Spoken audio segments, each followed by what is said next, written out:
The mistake that merchants do, that they evaluate all exit intents at the one segment, but they are different. They can exit with a full cart of goods or with empty cart. They can leave scrolling categories and PDPs or not doing that. So different segments and different offers are suitable for these segments. Hello and welcome to another episode of the Ecommerce Coffee Break podcast. Pop-ups are everywhere and most feel like noise. The same 10% offer shown to everyone at the wrong time. It might grab emails, but it can hurt your margins and train customers to wait. So today we are looking at a smarter approach, how to use pop-ups as part of the shopping journey, not just as a quick fix. To break this down, I'm joined by Taras Talimonchuk. He is the CMO of Claspo, where he helps DTC brands turn pop-ups into real revenue drivers. He brings over 12 years of SaaS and MarTech experience to our chat, and I'm looking forward to chat to him. Taras, welcome to the show. Hi, Klaus. Thanks for having me. Happy to be here. Taras, let's jump right in. Most brands use pop-ups as a quick hack to get emails or sales. You say they should be part of the shopping journey. What does that mean in simple terms? In simple terms is, let's imagine an offline store, and you're a seller in an offline store. You see different people coming to your store, and you can observe that there is rain beginning outside, and you see a few people came, and it's obvious for you that they are not going to buy. They are just looking for a place to be until it's raining. So we are not even thinking about that when it's come to offline, because it's very obvious. We have advertisement and we have a demand of people that saw these ads and came from particular category, for example. And it's very simple in offline. The same is in online. The behavior and the causes why visitors came to our site, they are different. And it depends of life cycle journey. It depends of traffic sources. Many things are causing so-called shopping intent. So we are here to investigate this story, to investigate shopping intent. How can we do it online? How can we define it and interact with future customer in a proper way, in a relevant way in the current moment, in real time? Mm-hmm. Now, a lot of new merchants out there, small and medium enterprises, they're sort of trained to throw in discount coupons when a pop-up comes. So they use 10% off for email or whatsoever. And that's obviously something very negative. But tell me, what's the problem there? There's no problem with 10% discount, actually, because this is a good mechanic, but not for all people. The problem is in targeting. When merchants trying to show this one particular offer to all visitors, that's a problem. Very simple segmentation is returning visitors and new visitors. So that's a case where 10% off is good for new visitors, but not good for returning. Mm-hmm. Just an example. I think it's a good example. Basically, you hurt yourself when you're showing the wrong information at the wrong point in time. Let's talk about a perfect world scenario. So you have your online shop and you're getting traffic to your shop. How do you structure your pop-ups that the right message comes at the right time? Yeah. So the first thing, that's the biggest segment is the first-time visitors. Usually it is so. So I would say that let's start our journey from this point, because this is the biggest lever. First segmentation here is traffic source. You have ads, you have many ads, maybe different channels. For example, you have influencers and you have paid ads in TikTok or Meta ads. And different offers are there. And depending on what was promised, yes, in advertising message, you can align it to messaging in your welcome pop-up sequence. That's the first point. Another point of segmentation is behavioral. So since we got this new visit, we can observe what actions, yes, following actions that visitor do on our website, and we can make other segments. Those who are hesitating, for instance, they're hesitating, and we probably will lost them at this time as a customers. But we can establish a connection with them. We can play with them in subscription game, and it can be not an interruptive 10% discount offer. It can be interesting quiz. It can be a game. So such kind of interaction that will help us to establish a connection with brand. Exit intent is probably the most popular when it comes to pop-ups, because it is obvious that you don't interrupt anything, because exit intent triggers when someone want to leave shop. But again, the mistake that merchants do, that they evaluate all exit intents at the one segment, but they're different. They're different. They can exit with a full cart of goods or with empty cart. They can leave scrolling categories and PDPs, or not doing that. So different segments and different offers are suitable for these segments. Mm-hmm. So what you're basically saying is you try to guide the customer through their customer journey, and you're not really pushing messages wildly into their face. So everything you do has an intent, and there's a reasoning behind it. Now, obviously, old apps that were out there were basically very, very static. Now, from what I hear and what you just told us, is this is a very dynamic process. So there is a lot of data points there. There's a lot of interaction there. Talk me through it. How does it work? How do you set up a system that reacts with the right message at the right time? We have specific features for defining the traffic source. So the most simple one, and I think that most marketers understand, UTM, get parameters in URL address. So it requires, of course, not only Claspo efforts, but marketers' effort. But most of marketers are marking with UTMs channel sources. So it's clear. When it comes to defining the behavior on site, our script, tracking events. So we see visitor, we see what actions he or she completed, and depending on this action, we are building a segment for showing this or that message.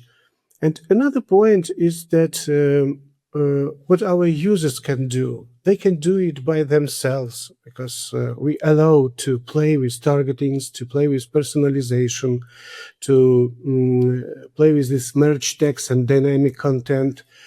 But they also can just ask Claspo to make autopilot A/B testing, which means that our engine will define the segments, will play with different messages and leave the best performing one. So it will work like Google Ads, where you start with a good template, which is good enough to start, but then you continue to improving every stage, improving targeting, improving messaging, and your conversion grow. And another point here also, what we do differently from other tools, we're tracking conversion rate to opt-in, conversion rate to click, or promo code activation. It is important, but what is most meaningful is to track revenue per visitor. Because from first sight, you can see that, okay, this offer converts so many subscribers, but most of them are discount hunters. They just use your coupon once and say goodbye. But business want to build long-term relationships. That's why another pop-ups, another messages will win in this term, in terms of long-time revenue. It already shows there is a lot of things going on in the background with Glassbow, which I love. And you mentioned briefly there is also a way to gamify the user experience, to basically bring in games into the conversation. How does that work? Actually, yes, the game is something that helped to turn regular dull scrolling into another sort of interaction. So, in the perspective of psychology, when we are playing, the dopamine level exceeds. So, yes, it is like, but it is, yeah, it looked like manipulation, but it is normal manipulation. It's normal manipulation between business and customer, between people. We are playing games. So this is a good point for experimentation, but also to be honest, you have to be careful with games. Not all segments, not all phases of customer journey are good for offering a game. For welcome bonus, for instance, it's very good. For exit intent with empty cart, it's also good, but it's not good for cart abandonment recovery. Because if you have customers that for some reason leaving your site with full cart of goods, and this is not a good place for playing roulette or any other game. Memory card, scratch card, doesn't matter. This is another case. So yes, we are sick about games. To be honest, we see how it performs. We see our customers like fashion brand Mans. They it was so big pleasure to hear that we sold 50% of our collection until it appeared on the store.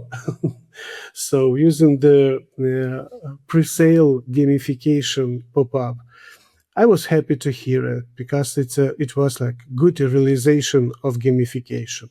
No, I like this approach. And what I want to know is obviously, and you mentioned this a little bit, is like for different brands, for different industries, you need to think about different tools when it comes to pop up. Can you give some examples? What works like in the fashion industry, what works well there, and what might not work in a B2B shop? I heard from marketers from B2B and from fashion DTC. Also, I heard the thesis gamification, it is too cheap. It is not so serious for us. We are a serious brand. It's a very interesting objection about gamification I would share with you.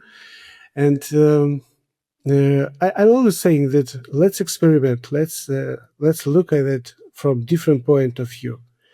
Because gamification is not something that, I don't know, even banks, financial serious institutions are using gamification. Of course, it is shouldn't be like inappropriate. Yes, in B2B, for example, when you have a deal, you are looking for supplier. Yes, yeah, you're looking for a partner, and partner are telling you, okay, we have a price for all, but for you, let's play a game. You will win another prize. What? It is. I can't imagine that, but there are different cases.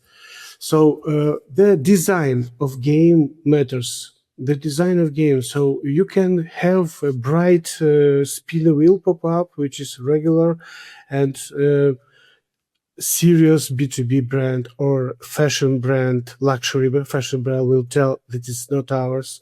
So we are offering usually mystery boxes, stylish mystery boxes that properly aligned, every step, every element of the design aligned with the brand book of this luxury fashion brand. And they see that and tell, wow, okay, let's test it. It's interesting. So yes, two things. It should be right place and should be a good design. Which brings me to my next question, because we touched on the different features that you offer. We touched on what I like a lot, A/B testing to find out what is the best performing message. Now, one question, I'm a marketer, always comes to mind is like, how can I adjust your solution to my branding, to my look and feel, to my store, to my website? How does that work? Okay, I will share with you what is already released on the prod. We have you can pick a theme when you choose, so you can change all the colors to your brand in one click. And also we are preparing for release. It's going to be like next month, that you will share the URL of your website. Claspo will read all the fonts, lines, colors, everything, and we'll adopt all our template library. Can you imagine that all our 1,000 plus templates will be remastered for you to your brand book, to your website? But currently you can test it. Just sign up to Claspo and see that Claspo will offer you different themes that you can choose, and choose the best that fits your website. It's another good example on how AI can make your life easier. Instead of copying and pasting color codes into a dashboard, AI does it for you. That's a perfect thing. Taras, can you share some success stories or case studies of business that you have worked with, and what kind of results they saw after they have implemented a good pop-up strategy? As I mentioned, the one success story is about this 50% sold out of new collection. It was a pre-order gamified pop-up.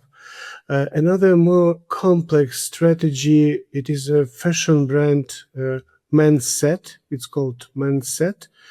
It's DTC, local DTC in Eastern Europe. And they implemented a complex strategy.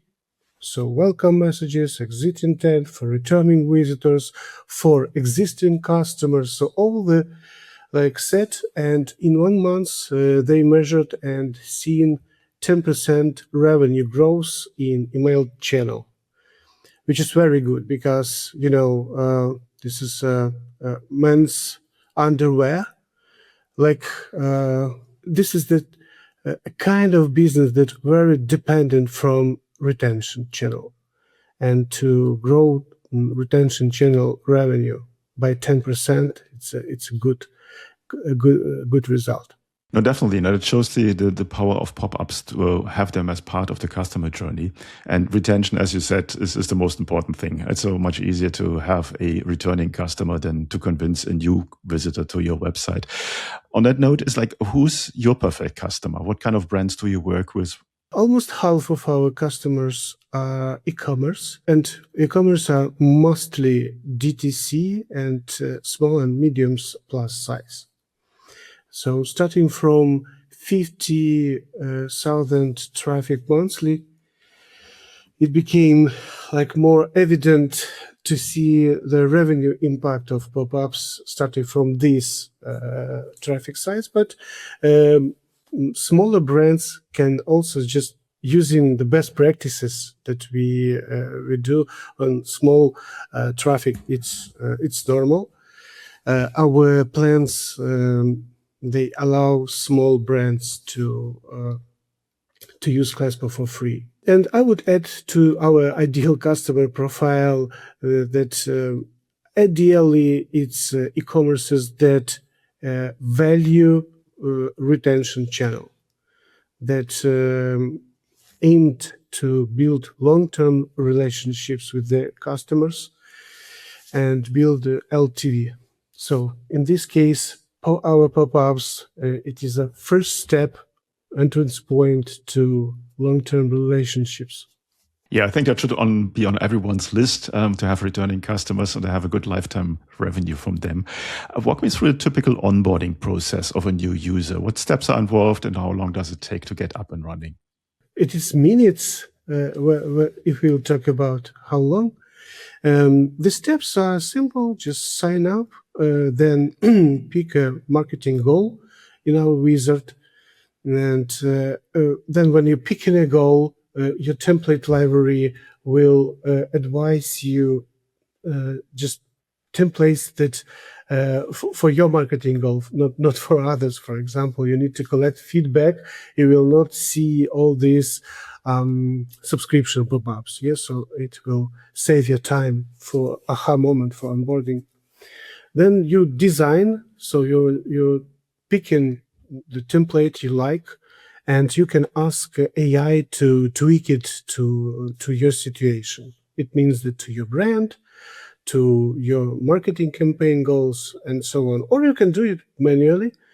With AI, it will take like about minute, manually probably a few minutes more to change everything, colors, copy, maybe some elements and composition of these components. Then set up targeting and triggering. It can be a few seconds because we give presets that are like most likely to work good enough based on millions of pop-up views. These presets are like not something that we imagined. It's data baked presets. But if you have a specific idea, so let's add a few minutes to tweak segmentation, triggering rules, and so on, and then connect with CMS. If it's Shopify, it's just to install Shopify app. If it's WordPress or WooCommerce, to install plugin, or just to put script through GTM. So it's a few minutes, I believe so. And then set up ESP integrate connection. If this pop-up is about lead generation or subscription collection, if you need just a pop-up like with timer and coupon without any form, you don't need integration with ESP. So yes, that's pretty much it. The final step that I would say the aha moment is in the analytics dashboard, where you can see in a real time page views, pop-up impressions, clicks, subscriptions, and target action that you picked before. Okay, that sounds very straightforward. And for our listeners that are on Shopify, it's literally just installing the Shopify app and you're up and running.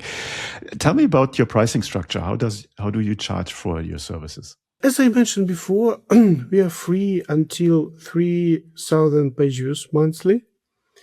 And starting from 3,000, we charging 29 monthly, 29 USD monthly. It's Pro 50 plan. So it allows you to have 50,000 page views monthly. All features are available in all plans, so we are not limiting by features, only by page views. This is the value metric that we use. And if you're bigger and you need more page views to test, to understand whether Classify fits your needs, you can use a free trial. So 4 weeks free trial can be used. I believe that in 4 weeks, our customer success will help to set up all flows that needed, all A/B tests that will be useful. So we are helping to generate hypotheses for testing. We are helping to set up these A/B tests. So yes, that's how onboarding works. Yeah, that's very straightforward. And with the free plan, it's basically a no-brainer to test it out. Taras, before our coffee break comes to an end today, is there anything you want to share with our listeners that we haven't covered yet? I would like to share some thoughts about the trends in e-commerce that I see, and that's more visionary stuff. It's about the hyper-personalization that boosted with AI, and I find it very interesting because many apps, many interesting technologies in initial search engines occurring, chats that are helping to choose the right product, chats that helping even to shop. So many interesting e-commerce trends that we are observing, and Crespo being part of that are mostly focused in using AI for right triggering and for hyper-personalization. AI is definitely in every corner of the business right now, and I think it's a huge help. And lots of merchants see definitely a revenue increase by using AI. Where can people go and find out more about Glasper? Glasper.io, our website. You're welcome to go to learn more. And also, if you are a Shopify user, find us on App Store, Glasper.